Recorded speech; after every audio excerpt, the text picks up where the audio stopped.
Buonasera, benvenuti a questa edizione del TG Sicilia. Vediamo i titoli. Catania, stupro di gruppo alla Villa Bellini. La vittima conferma l'orrore subito dal branco durante l'incidente probatorio. Uno dei 7 imputati di origine egiziana. Lei era consenziente, si è spogliata e si è offerta per prima.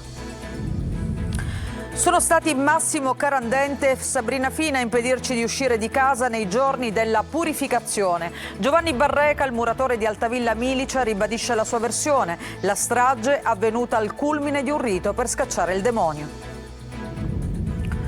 Crisi idrica, emergenza senza fine. Ad aprile invasi semivuoti. Gli esperti raccomandano di limitare il consumo d'acqua. Tornano sole e caldo, località turistiche siciliane prese d'assalto per il lungo ponte del 1° maggio. Tra le mete preferite il mare, ma anche i siti archeologici. Mercati agroalimentari masse, Comune di Catania insieme per fronteggiare l'emergenza di scariche. Dopo la bonifica la zona resta pulita, anche grazie alla videosorveglianza.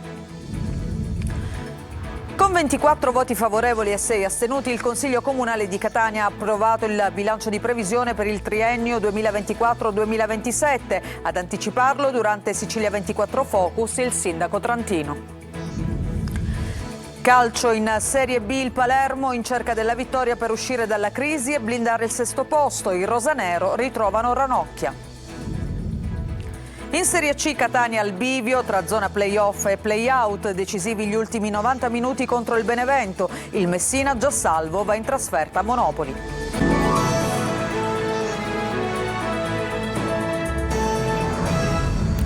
Ancora ben trovati, in primo piano c'è lo stupro di gruppo avvenuto alla Villa Bellini di Catania. La tredicenne, appunto vittima di questa violenza, ha confermato l'orrore subito dal branco dei 7 giovani di origine egiziana. Ieri l'incidente probatorio, uno degli imputati maggiorenni ha tentato di respingere le accuse. Si era spogliata lei, Lorena Dolci. Separati da un vetro oscurato, da una parte c'è lei, la tredicenne stuprata il 30 gennaio scorso nei bagni pubblici della Villa Bellini. Dietro la parete c'è il branco, i 7 egiziani, alcuni minorenni, accusati di avere messo in atto quella violenza. La ragazzina ripercorre quei momenti dell'orrore confermando il racconto già reso ai carabinieri. Lo fa nel corso dell'incidente probatorio che cristallizza la testimonianza nella fase delle indagini. La coppia di fidanzatini, sentiti uno dopo l'altro, non dovrà dunque ripeterla in aula una volta che il processo avrà inizio. L'incubo inizia con il gruppo che scopre la coppia appartata nei bagni e la filma. Il fidanzatino 17enne chiede di cancellare il video, offrendo in cambio i pochi soldi, sigarette e un power bank. Poi la violenza vera e propria da parte di 2 egiziani. Dietro la porta chiusa del bagno, tenuto fermo a forza, c'è il fidanzatino. C'è chi lo picchia e chi vuole partecipare allo spettacolo. Esce uno, entra l'altro. Quell'attimo di distrazione e la fuga, la denuncia, gli arresti. Dicevo basta, chiedevo di smetterla, ma non riuscivo a urlare, ha ribadito la ragazza. Contro queste parole uno degli indagati ha voluto fornire la sua versione. Lei era consenziente, si è spogliata, si è offerta lei per prima. Fondamentale sarà il racconto del fidanzatino difeso dall'avvocato Eleonora Baratta e dichiarato in grado di testimoniare dopo la richiesta di una perizia sulle sue condizioni psicofisiche causate da precedenti traumi. Adesso si attende la decisione del GIP sui 7 indagati, tutti detenuti e accusati di stupro di gruppo. E adesso torniamo a parlare di un altro caso di cronaca, la strage di Altavilla Milicia. Continua lo scambio di accuse tra i 3 adulti accusati appunto di questa strage, della quale è accusato il muratore Giovanni Barreca e la coppia di predicatori Sabrina Fina e Massimo Carandente. Ad uccidere la moglie e 2 dei 3 figli, secondo Barreca sarebbe stata proprio la coppia, mentre i 2 sostengono di non essere mai stati nella villetta degli orrori durante il tragico esorcismo. Manlio Viola.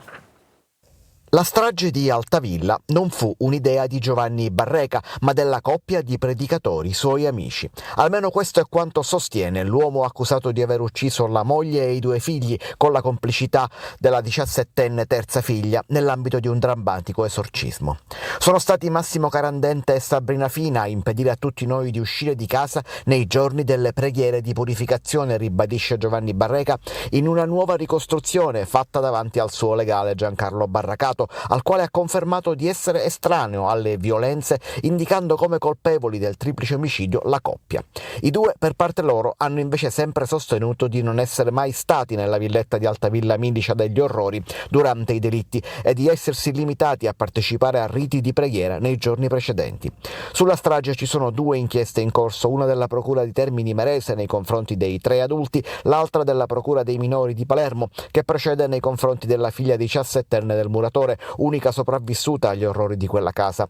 Nei prossimi giorni la procuratrice Claudia Caramanna, che coordina questa seconda inchiesta, interrogherà Fina e Carandente. A Palermo rubato un furgone all'Amat, l'azienda del trasporto pubblico, con all'interno un operaio che con altri colleghi lavorava nel quartiere CEP. In corsa il ladro ha scaraventato fuori l'operaio, che è stato soccorso e ricoverato all'ospedale Villa Sofia con ferite e fratture. Il furgone è stato ritrovato dai carabinieri svuotato di tutti gli attrezzi. Restiamo a Palermo, furto con spaccata in un'edicola di via Principe di Villa Franca, proprio nel centro della città. I ladri hanno rotto la vetrina e portato via i soldi, gratta e vinci e alcuni oggetti in vendita. Questa è la terza edicola che viene presa di mira in via Villa Franca nelle ultime settimane. All'appello mancava proprio quest'ultima, che adesso è stata derubata. Sono in corso indagini per risalire agli autori, anche grazie alle telecamere che sono presenti nella zona.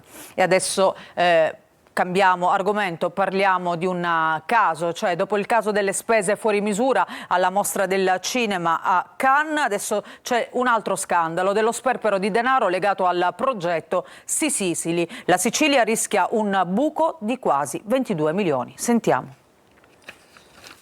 Un buco da quasi 11 milioni di euro già certificato ed altri 10 milioni di euro a rischio. Sono le cifre del flop del programma Sisili lanciato dalla regione siciliana in pieno Covid per far ripartire il turismo nell'isola.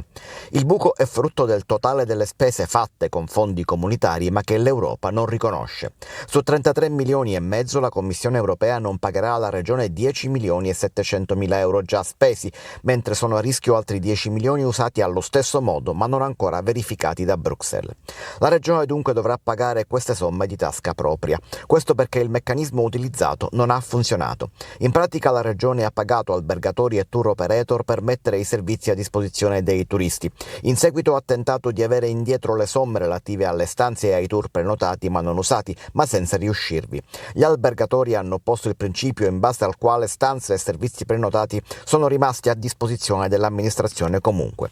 Ma Bruxelles non accetta queste voci e non pagherà servizi non fruiti. Per la maggior parte di queste somme si fa riferimento a 2 voci. Si tratta di 4 milioni di euro per i pernottamenti, quasi il 60% del totale dei voucher erogati, a cui si aggiunge una rettifica del 10% del valore di quelli utilizzati. La stessa cosa succede con i voucher per le escursioni e i servizi accessori, 3 milioni di spesa inammissibile corrispondente ai voucher non utilizzati, più una rettifica di altri 200.000 euro su quelli usati. Parliamo adesso dello spettro della siccità, che è sempre più vicino, un'emergenza senza fine, appunto quella idrica in Sicilia. I dati dell'autorità di bacino fotografano invasi semivuoti. Per l'esperto il razionamento è una misura necessaria. Vediamo. In Sicilia mancano all'appello 172 milioni di metri cubi d'acqua. In percentuale, gli invasi hanno raccolto il 35% in meno rispetto all'anno scorso. Sono i dati dell'autorità di bacino che fotografano al 1 aprile una realtà sempre più preoccupante.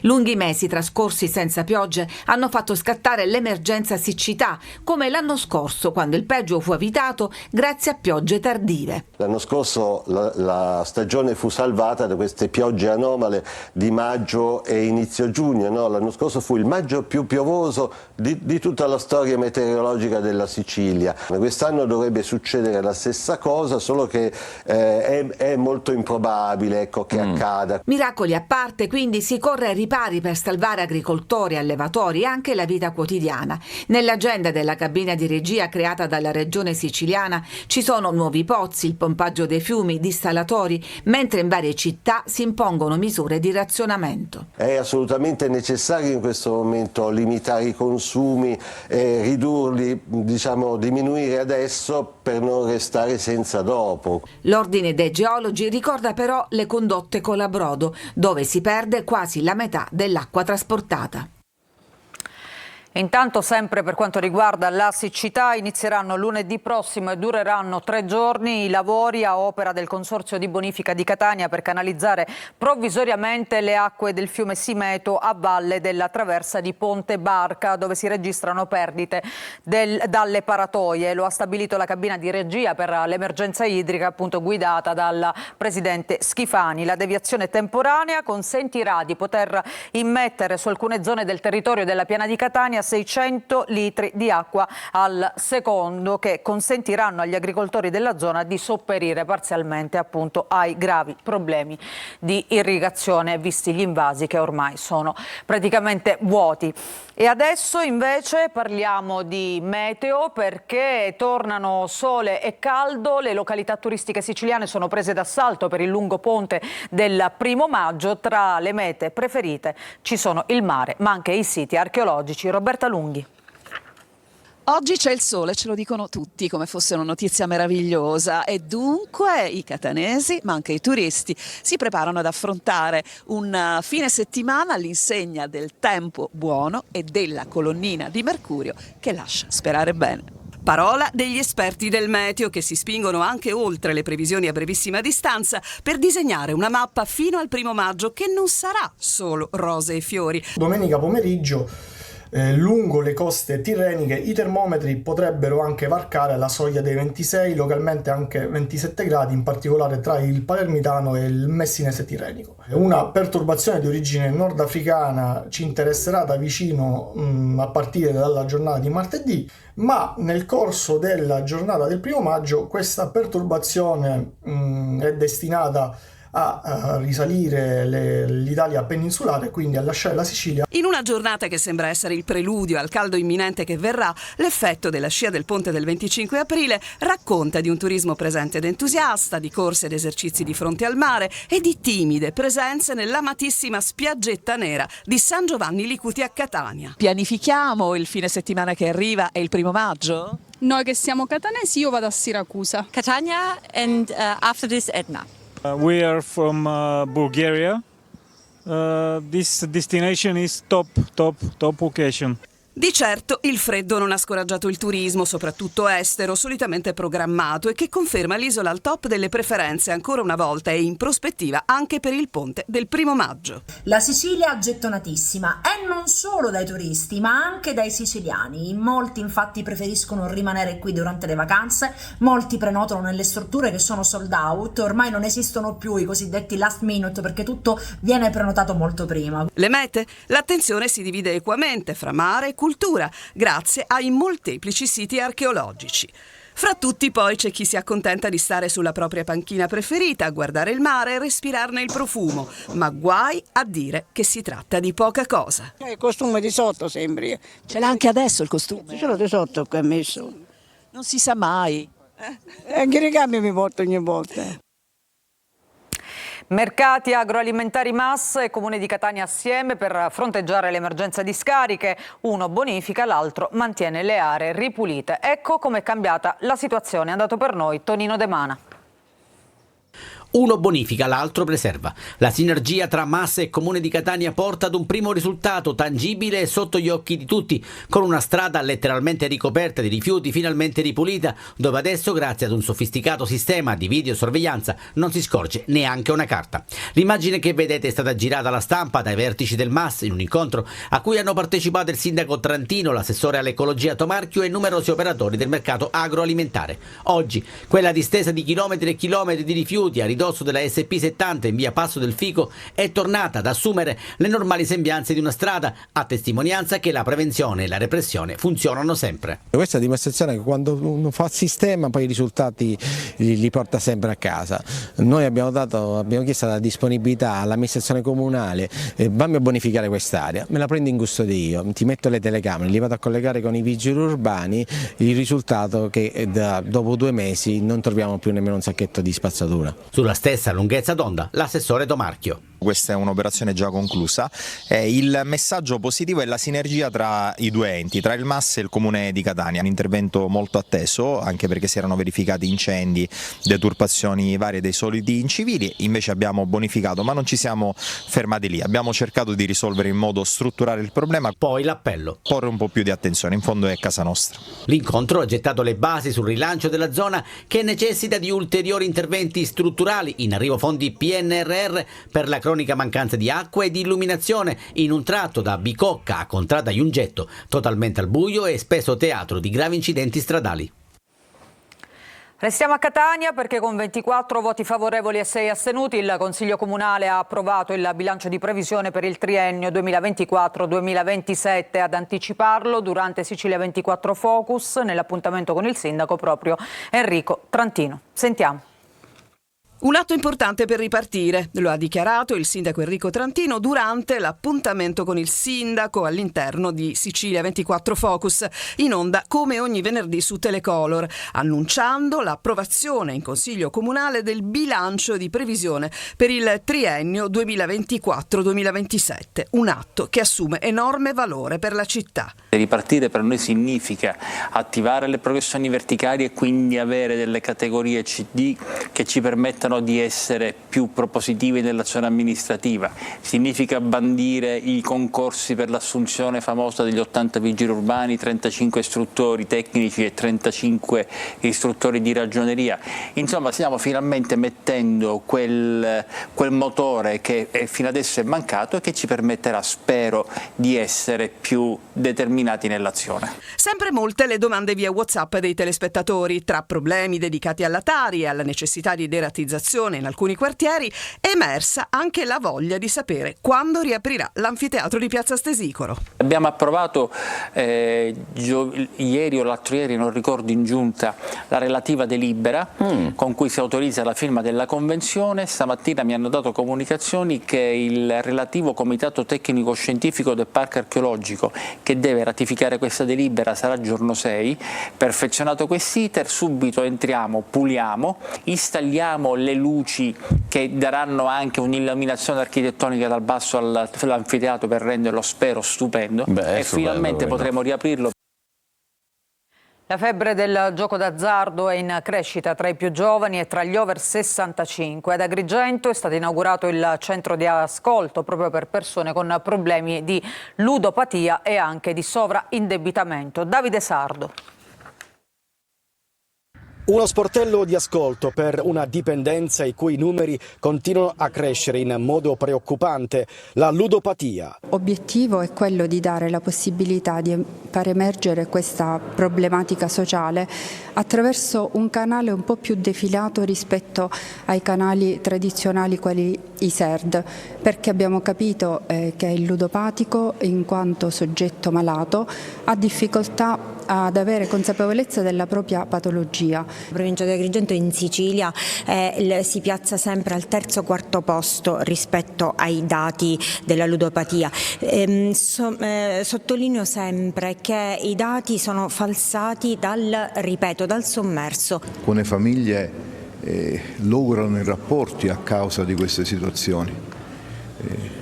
Qualche esperienza mia parrocchiale pregressa è stata legata a uno sfaldamento di qualche famiglia proprio a causa della ludopatia. Per aiutare quanti si trovano in difficoltà economica a causa del gioco d'azzardo patologico e del sovraindebitamento, la Caritas diocesana di Agrigento, in collaborazione con la cooperativa Sub Tutela Dei, ha realizzato e inaugurato un centro dedicato all'accoglienza, all'ascolto e all'orientamento di giovani e adulti vittime delle vecchie e nuove forme di dipendenza, con particolare attenzione alla ludopatia.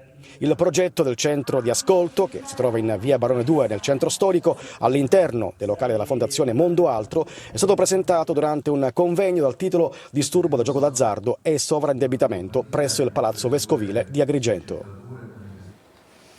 E adesso per la nostra pagina dedicata allo spettacolo, Max Gazzè ha incantato a Cireale, ha aperto la festa dei fiori, accompagnato dalla Calabria Orchestra, ha portato sul palco i suoi successi in veste inedita, ricca di contaminazioni e suoni della tradizione siciliana. Desiree Ferlito.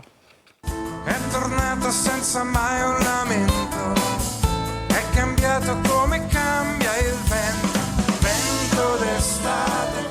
Un gigante della musica italiana ha aperto da Cireale la tradizionale Festa dei Fiori. Max Gazzè si è esibito in Piazza Duomo nel suo riuscitissimo spettacolo Musica e Loci in compagnia della Calabria Orchestra. Mi rivolto sospirando a soli notti interi senza sonno. Conosciuto per l'innovazione e la capacità di fondere diversi generi musicali, Gazzè con il suo spettacolo unisce le sue caratteristiche note vocali con un'orchestra popolare che rievoca le tradizioni locali.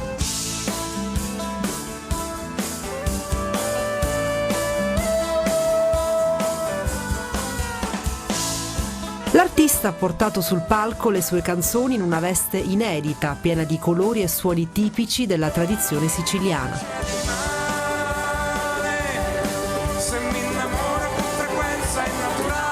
Musica e Loci è uno spettacolo che cambia forma e si arricchisce ogni volta di diverse sonorità legate al territorio. Lo spettacolo vive di contaminazioni e suggestioni ogni volta diverse. Percussioni, tamburelli, violini e chitarre si sono fusi ieri ad Acireale con le sonorità di Gazzè, incantando il pubblico presente.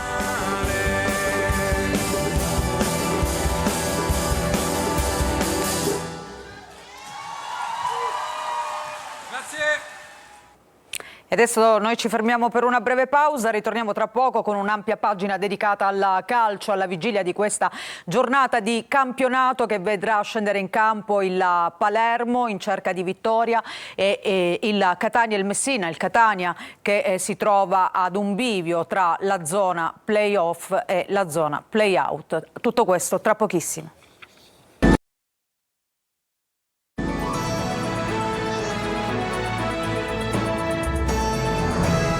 Seconda parte del nostro telegiornale, adesso parliamo di calcio, vigilia di campionato per il Palermo che domani al Barbera sfiderà la Reggiana di Nesta, dubbi a centrocampo per Mignani, in avanti si va verso la conferma del tandem Brunori-Mancuso. Marco Gulla.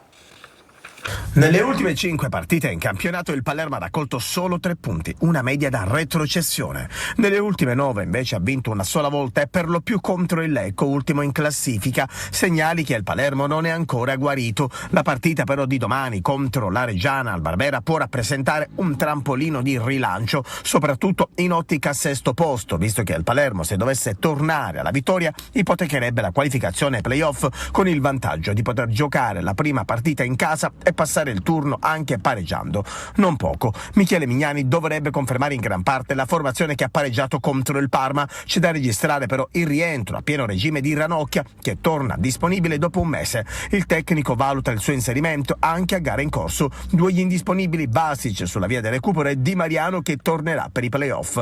In avanti si va verso la conferma del doppio attaccante con Mancuso accanto a Brunori, ancora panchina per Soleri, Insigne e Traoré. In queste settimane ho sempre percepito una crescita da parte della squadra. Io credo che dalla partita con la Sampdoria, passando per quella col Cosenza, attraverso l'ultima con il Parma, la squadra abbia sempre migliorato le proprie prestazioni e sono anche convinto che attraverso un miglioramento delle prestazioni possa arrivare la vittoria. E adesso la Serie C con il Catania che è arrivato al bivio di stagione. In casa contro il Benevento i rossazzurri puntano ad evitare i play-out e accedere ai play-off in questa ultima gara del campionato. Intanto il tifo si stringe attorno alla squadra di Zeoli. Francesco Triolo. Catania che vuole trascinare il Catania, il Massimino va verso il pienone assoluto, tra biglietti venduti ed abbonamenti staccati ci saranno oltre 18.000 spettatori contro il Benevento, esaurite le 2 curve così come la tribuna A inferiore, ci sono pochissimi biglietti ancora per la tribuna B, un segnale di amore e di vicinanza alla squadra di un'intera città nell'ultima gara della stagione regolare, la più importante, o i play-off agguantati anche grazie ai risultati degli altri club, oppure play-out nel malaugurato caso in cui la squadra dovesse perdere e Monterosi e Turris dovessero fare risultati. Una girandola di ipotesi che in questi giorni sono state passate al vaglio. La squadra dal canto suo ha lavorato in maniera intensa, Zeoli recupera Bois, Marsure è squalificato, Rapisardo e Sturaro sono da verificare, insomma le incognite sono diverse. L'allenatore inoltre, dopo aver scelto il 3-5-2, dovrà sciogliere il dubbio legato al portiere. Furlan potrebbe tornare tra i pali, in caso contrario si dovrà fare affidamento su Albertoni. In avanti si va verso lo schieramento dall'inizio della coppia Cianci di Carmine, in mezzo potrebbero agire Welbeck, Quaini e Zammarini con due esterni veloci, Bois da una parte, Cicerelli Ocelli avanzato dall'altra. In difesa probabilmente toccherà a Castellini con Tec e Monaco. È inutile girarci intorno, domani sarà una partita, nella partita ci saranno tante situazioni emotive, e vedendo la classifica e la squadra invece deve rimanere concentrata solo sulla partita, chi parte dall'inizio, non pensando ad altre cose che succedono su altri campi, perché ancora siamo padroni del nostro destino. Il Messina invece è già salvo matematicamente, è impegnato domani in trasferta contro il Monopoli. Modica potrebbe impiegare chi ha giocato meno nell'ultima fase di questo campionato. Sergio Colosi.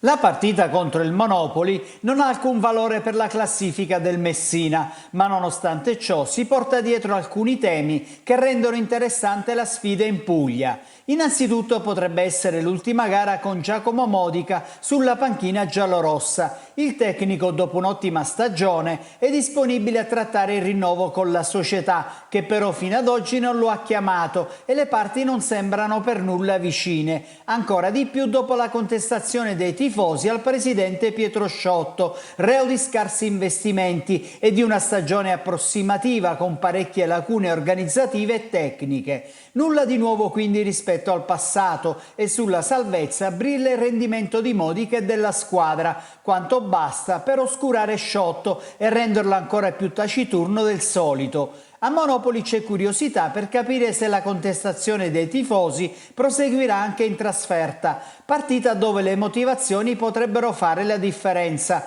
Messina salvo e Monopoli vicino ai play-out, previste novità di formazione in tutti i reparti, spazio a chi negli ultimi mesi ha giocato di meno. E questo era il nostro ultimo servizio che chiude questa edizione del TG Sicilia. Grazie per averci seguito, a tutti vi auguro una buona serata.